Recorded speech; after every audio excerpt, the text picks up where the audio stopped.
కాలికేస్తే మెడకు మెడకేస్తే కాలుకు వేసే రకం ఆర్జీవి. తిమ్మిని బమ్మిని చేయడంలో ఆర్జీవి ముదిరిపోయారు. గత 5 ఏళ్లలో ఆర్జీవి చేసిన పాపాలే ఇప్పుడు మెడకు చుట్టుకున్నాయి. నా ఇష్టం అంటూ ఇష్టం వచ్చినట్లు నోరు పారేసుకున్నారు. తనకు తోచిన విధంగా సినిమాలు తీశారు.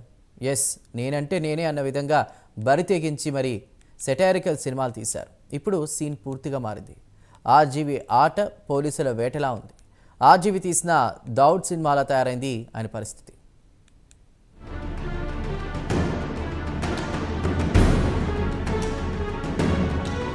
ఆర్జీవి సస్పెన్స్ హారర్ సినిమాలు తీయడంలో దిట్ట. రామ్ గోపాల్ వర్మ ప్రస్తుత పరిస్థితిపై ఓ సస్పెన్స్ సినిమా తీయొచ్చు, ఇది కూడా సూపర్ హిట్ అవుతుందేమో అంతలా పోలీసుల నుంచి తప్పించుకు తిరుగుతున్నారు. వర్చువల్ విచారణ అయితే ఓకే అంటూ యాంటీ సెపరేటరీ బెయిల్ కోసం పోలీసులకు చిక్కకుండా షూటింగ్ల పేరు చెప్పి దాక్కున్నారు ఆర్జీవి. ఒకవేళ అరెస్ట్ అయితే విచారణ పేరుతో 2 వారాలైనా లోపల వేస్తారు. అంతటితో ఆగదు ఆర్జీవి జైలు సినిమా. కేసుపై కేసు వచ్చి పడుతూనే ఉంటుంది.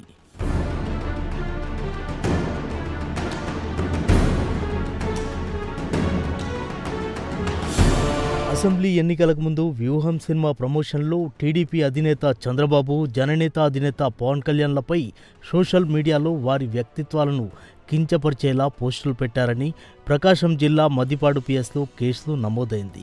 ఆర్జీవిని అరెస్టు చేసేందుకు హైదరాబాద్కు వచ్చిన పోలీసుల నుంచి తప్పించుకున్నారు. విచారణకు రావాలని ఆర్జీవికి నోటీసులు ఇచ్చారు పోలీసులు. దీనిపై హైకోర్టును ఆశ్రయించిన రామ్ గోపాల్ వర్మకు మొండి చేయి ఎదురైంది.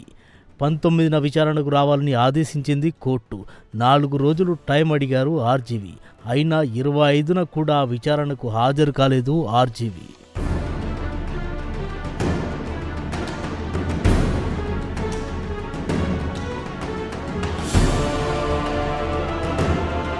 ఆర్జీవి మాఫియా డాన్ల చరిత్రను సినిమాగా తీశారు. ఆయనకు తెలుసు పోలీసుల నుంచి ఎలా తప్పించుకోవాలో, అందుకే ఫోన్ కూడా స్విచ్ ఆఫ్ చేశారు. ఆర్జీవి చేసిన పెద్ద తప్పు మార్పింగ్. ఇది ట్వీట్లు, ఇంటర్వ్యూల్లో ఎదుటివారిని తిట్టడం కంటే పెద్ద నేరం. వ్యక్తిని డైరెక్ట్గా కించపరిచినట్టు అవుతుంది. మీడియా స్వేచ్ఛ వేరు, సోషల్ మీడియా విశృంఖలత్వం వేరు.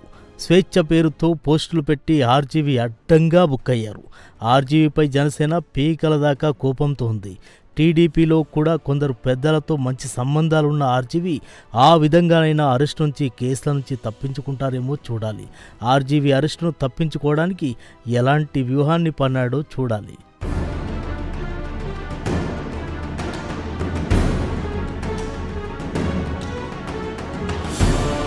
అయితే మరోవైపు టీడీపీలో ఆర్జీవి విషయంలో ఎవరు కల్పించుకోరన్న టాక్ కూడా వినిపిస్తోంది. వోడ్కా వర్మ ఏంటి నీకీ కర్మ అంటూ నెటిజన్లు కామెంట్ చేస్తున్నారు. మొండివాడు రాజు కన్నా బలవంతుడు, తెగించిన వాడికి తెడ్డేలింగంలా కనిపిస్తుంది ఆర్జీవి అరెస్టు స్టోరీ.